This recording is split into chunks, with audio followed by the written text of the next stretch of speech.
Welcome to the podcast Living by Oak Values. My name is Robert and I host this podcast with my friend Gary.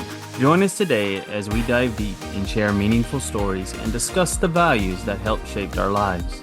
We will explore how we use these values to guide us through our life, influencing our decisions, relationships, and raising our kids. We are embracing a journey of personal growth and navigating our own paths.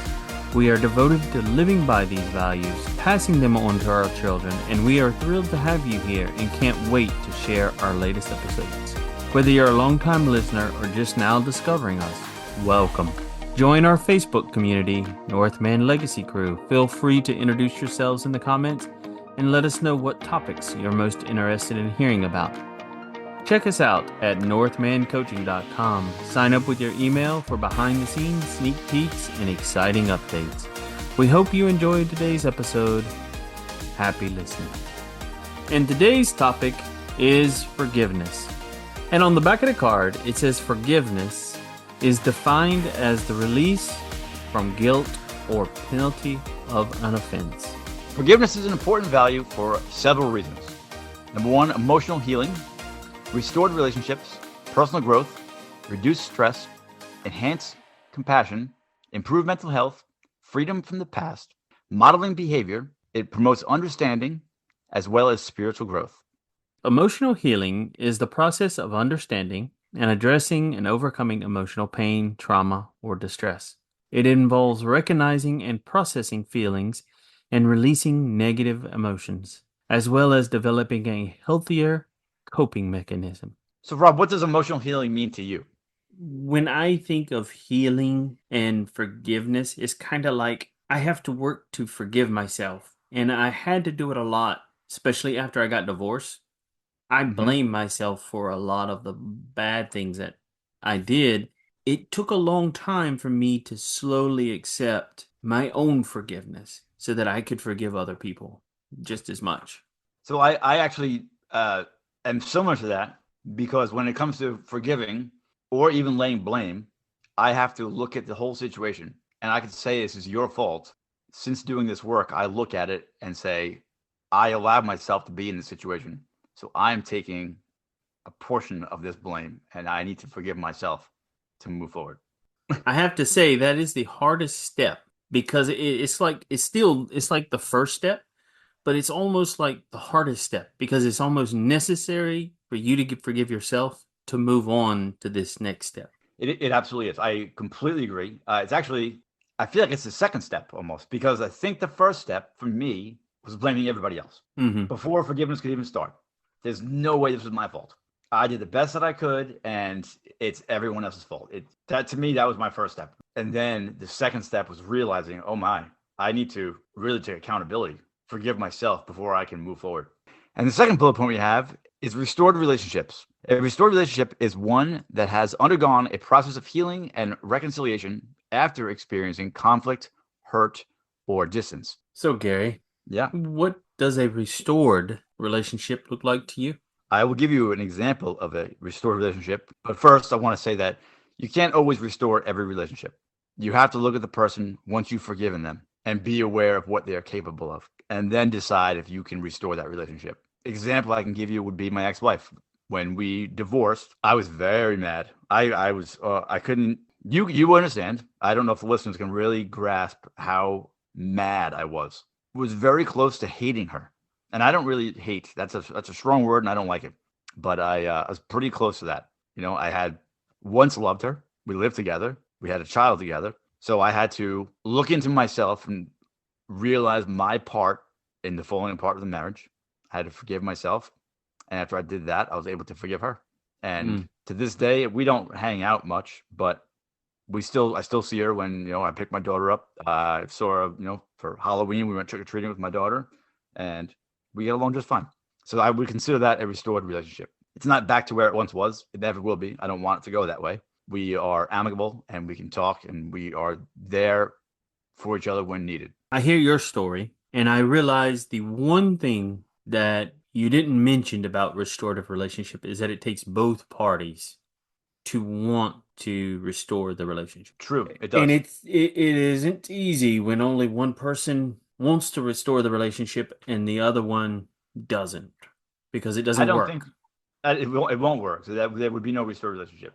Yeah. And I think the only reason that we both really wanted to restore it was for our daughter. Mine didn't necessarily get resolved where I Okay. am actually completely restored. I had very strict parents, I guess, and it really hurt our relationship as I got older. Especially with my ex. There was a lot of tension in the relationship. When the relationship finally broke, to heal that relationship, it just is going to take a long time. It's like you talk once in a while to my parents. It's just slow little steps to restore the relationship. It may or it may never become the relationship it once was. And I have to be okay with that. Yeah, I can see how that could be tough, but you have to be okay. I had to understand that they did the best they could to raise me. I couldn't hold on to the resentment. Gotcha. Speaking of resentment, Hmm. that brings us to the anti-value. What is the anti-value? Resentment is the anti-value. Yeah, it undermines everything. Resentment can be considered an anti-value, as it often undermines positive principles such as forgiveness, compassion, and understanding. Resentment tends to foster negativity and can hinder personal growth, relationships, and overall well-being. Embracing values that promote healing and constructive communication is generally more beneficial than holding on to feelings of resentment. Both resentment and grudges are interconnected emotional responses that can impede one's ability to find peace and foster healthy relationships. I always tell the guys in the group, resentment is like quicksand. I can see that. And it's like a sinking feeling or isolation.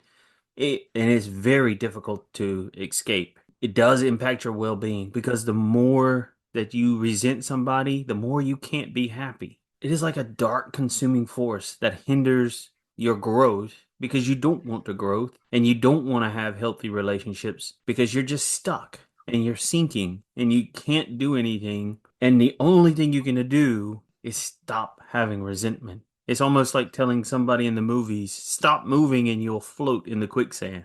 Like you said you can't escape from it. Yeah, you can't escape It from it. reminds me of so there was a woman I was dating for a while, and she held resentment toward all of her exes, every one of them. And I always asked her, I'm like, why do you let this person take up space in your Mm, head?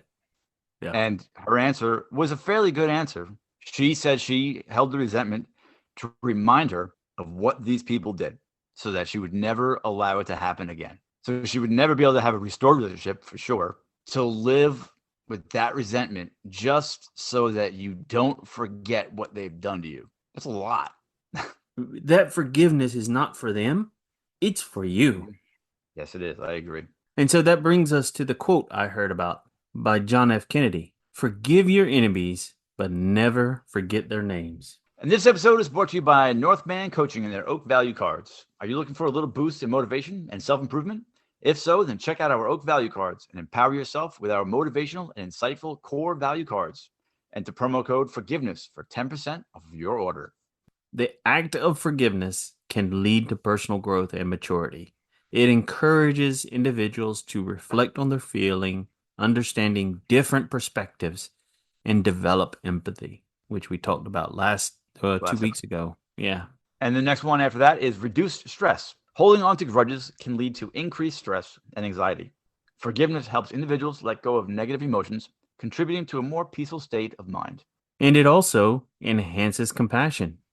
Participating in forgiveness cultivates compassion and understanding. It encourages individuals to recognize humanity in others and acknowledges that everybody makes a mistake, Including you. including me. That's practicing, not participating. Does it really?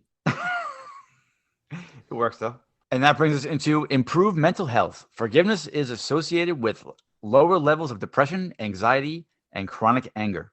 It can promote a more positive outlook on life and enhance overall psychological well being. I can contest to that one.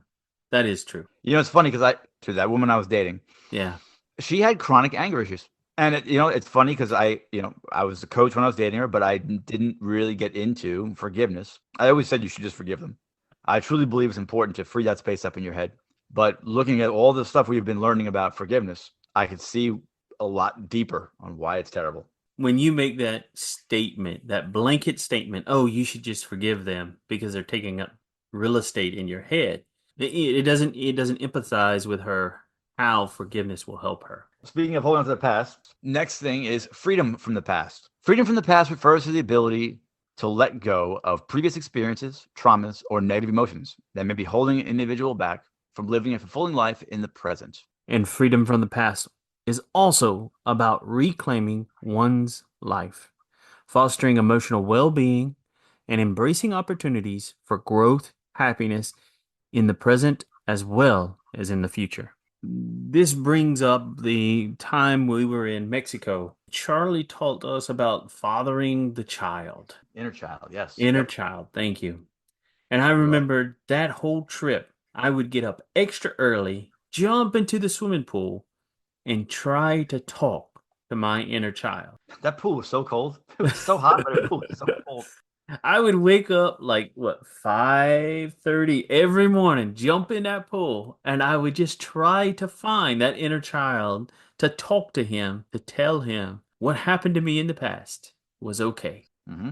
And that I grew up to be a benevolent man that he should be proud of. Awesome. I had a similar experience where I had to, find my inner child. I did it through meditation, but without that lesson from Charlie in Mexico, then I would have never been able to do it. And if you're not trying to find that inner child and you're just living in the past, that is what will bring on depression. If you're just wallowing in the past and not trying to reach into that former you to let them know that it's okay. The opposite of that is living in the future, which will cause anxiety, because a lot of times we live in the future and we worry about things that will never really happen. And the next bullet point is modeling behavior. Modeling forgiveness involves demonstrating principles and actions associated with forgiving oneself and others. Modeling forgiveness can inspire others to embrace forgiveness as a powerful tool for healing and personal development. And that brings us to our next quote, which is, mistakes are always forgivable if one has the courage to admit them. And that is by Bruce Lee. I thought about this, and I thought about this a lot. Forgiving somebody. Are you allowed to forgive somebody? Isn't that kind of judging them? Kind of. I mean, judgment is like the evil stepbrother to forgiveness. Forgiveness is not the same as judging, although they can be very similar.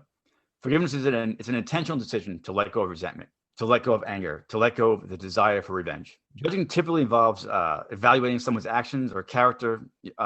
Usually that leads to negative assessments or conclusions. It's based on moral, personal standards and may result in blame or condemnation. When someone forgives, they often shift their perspective from judging to understanding instead of focusing on the wrongdoing. The emotional process of forgiving is often the healing process to release the negative emotions. Forgiveness is rooted in compassion and empathy, whereas judging can be rooted in criticism, blame. Forgiveness seeks to move beyond the act, while judging fixates on the act. And that brings us to the next bullet, which is promotes understanding.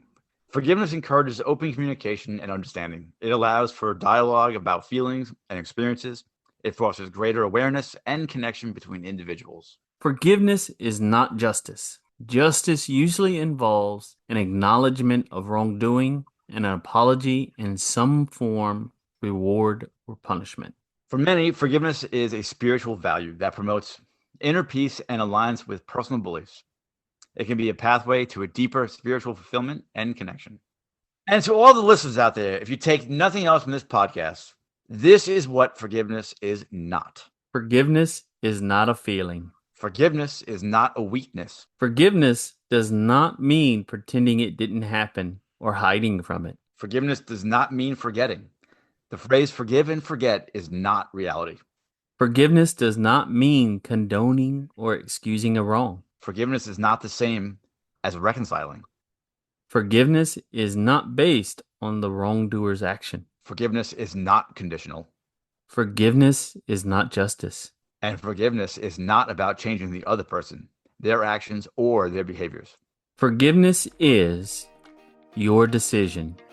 When you really forgive someone, you are making a decision to release, to embrace, to pardon, and to grow. In summary, forgiveness is a vital value as it promotes emotional healing, restores relationships, and facilitates personal growth. It reduces stress, enhances compassion, and contributes to improved mental health, allowing individuals to lead a more fulfilling and harmonious life. And if you would like to go further or deeper on this topic of forgiveness, reach out to us. We want to know and hear your powerful story. Chat or connect with us by booking your free session on our website, northmancoaching.com. And folks, that's a wrap on today's episode. And of course, thank you all out there for listening. We're so glad you could join us today. If you enjoyed today's episode, please don't forget to subscribe to our podcast, Living by Oak Values. And if you feel generous, leave us a review. It really helps us and keeps these conversations going. For more updates and exclusive content, join our Facebook group, Northman Legacy Crew. Follow us on YouTube and TikTok or visit our website, northmancoaching.com. We'll be back next week with another exciting episode that you don't want to miss. Until then, keep discussing your values, embracing the journey, take care, and stay authentic.